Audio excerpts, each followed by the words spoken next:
Assalamualaikum warahmatullahi wabarakatuh. Hai.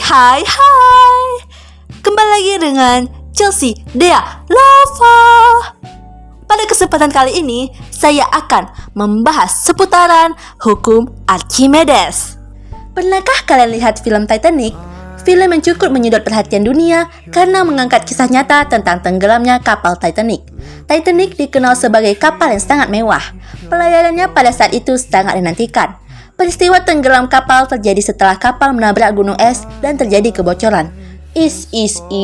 Sungguh kasihan. Kapal yang semula berlayar tenang di lautan, kemudian mengalami tabrakan sehingga agak menggesek.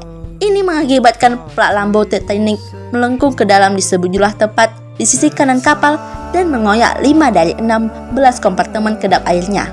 Selama 2,5 jam selanjutnya, kapal perlahan terisi air dan tenggelam. Kita akan menyaksikan penampakan penumpang serta benda-benda yang terapung dan juga penumpang serta benda-benda yang tenggelam pada film tersebut.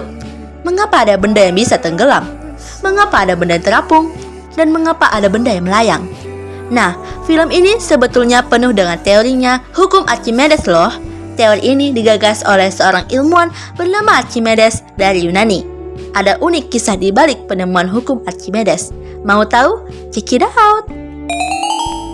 Jadi gini teman-teman, Archimedes adalah seorang ilmuwan terkemuka yang berasal dari Sirakus, Yunani. Ilmuwan satu ini kemungkinan sih hidup di zaman 287 sampai 212 sebelum Masehi. Sebagai seorang ilmuwan besar di zaman itu, Archimedes dapat menguasai beberapa bidang sekaligus, mulai matematika, fisika, filsafat, astronomi, dan teknik.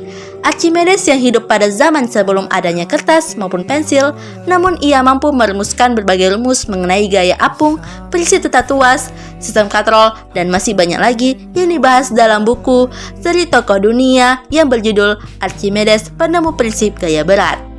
Hebat banget ya mbak satu ini, padahal dia orang zaman dahulu yang terbatas informasi, ponsel aja nggak ada, lah kita yang segala tersedia. Belajar matematika bengong, ngerjain fisika bingung, ngintip kimia, pingsan dadakan. Archimedes mulai dikenal orang setelah ia mendapat perintah dari Raja Hiero II untuk membuktikan kemuliaan emas mahkota milik sang raja. Entah iseng atau memang raja itu ingin mengetahui kehebatan Archimedes. Ditantang tugas seperti itu, Archimedes pun sempat kebingungan. Namun, ia berpikir keras untuk mendapatkan solusi masalah ini. Di saat kebingungannya memuncak karena belum juga mendapatkan cara untuk membuktikan kemurnian emas, Archimedes malah memilih lalu menceburkan diri ke dalam bak mandi. Iya, Archimedes juga kan manusia. Mungkin merasa otaknya udah mulai panas dan harus didinginkan dengan mandi.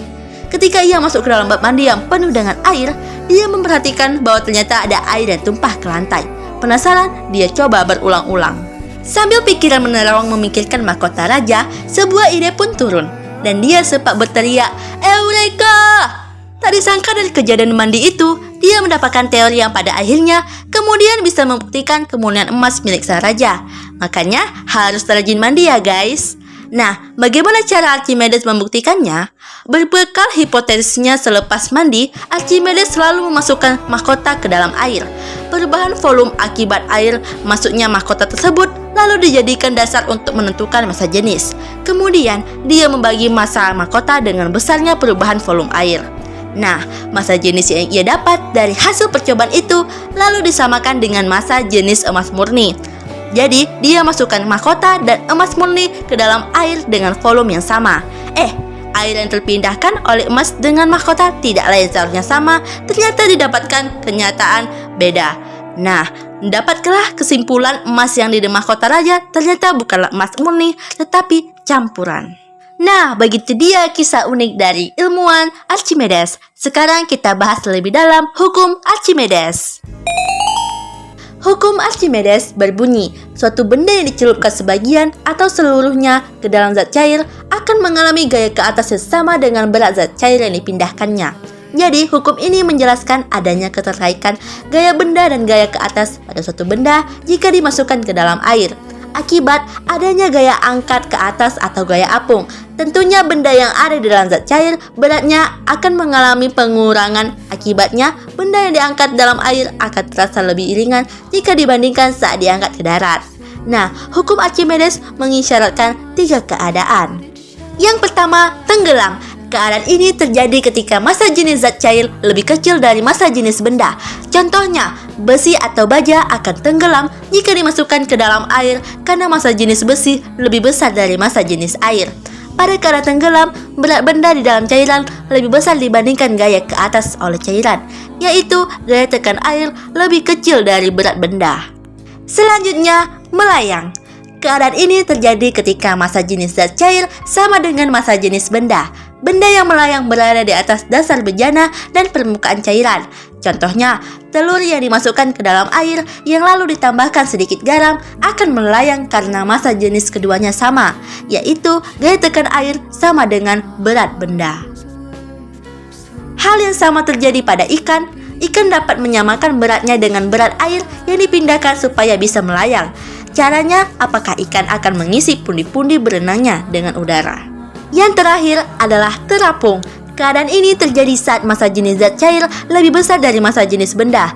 Contohnya, styrofoam atau plastik akan terapung jika dimasukkan ke dalam air, yakni contoh penerapan hukum Archimedes pada benda terapung, sehingga gaya tekan air lebih besar dari berat benda. Jadi, hukum Archimedes akan menghitung gaya tekan ke atas atau FA dipengaruhi oleh 3 hal, yaitu yang pertama, massa jenis fluida yang dilambangkan dengan ρ. Semakin besar massa jenis fluidanya, maka semakin besar gaya atas yang dihasilkan. Sebaliknya, semakin besar kecil jenis fluidanya, maka semakin kecil gaya atas yang dihasilkan. Yang kedua, volume benda yang dilambangkan dengan V. Semakin besar volume benda, maka semakin besar gaya atas yang dihasilkan. Sebaliknya, semakin kecil volume benda yang diangkat, maka semakin kecil gaya atas yang dihasilkan. Yang ketiga, gravitasi benda yang dilambangkan dengan G. Semakin besar gravitasi benda, maka semakin besar gaya atas yang dihasilkan. Sebaliknya, semakin kecil gravitasi benda yang diangkat, maka semakin kecil gaya atas yang dihasilkan.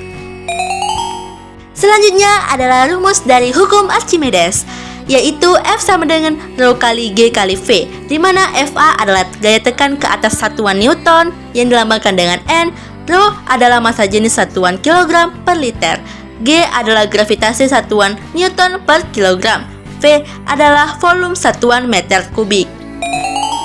Sebuah balok tercelup seluruhnya dalam minyak. Bila volume balok 8 meter kubik, tentukan berat balok dalam minyak tanah yang memiliki massa jenis 800 kg per meter kubik. Berapakah gaya angkat yang dialami oleh balok? Bagaimana cara jawabnya? Ayo kita kerjakan sama-sama. Diketahui volume balok atau V sama dengan 8 meter kubik, gravitasi atau G sama dengan 10 Newton per kilogram, massa jenis atau ρ sama dengan 800 kg per meter kubik. Ditanya, berapakah gaya angkat FA?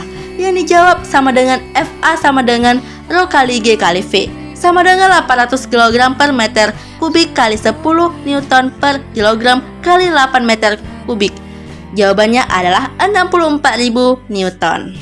Itu dia pembahasan saya tentang seputaran hukum Archimedes. Semoga kalian suka videonya ya. Saya akhiri dengan Assalamualaikum warahmatullahi wabarakatuh.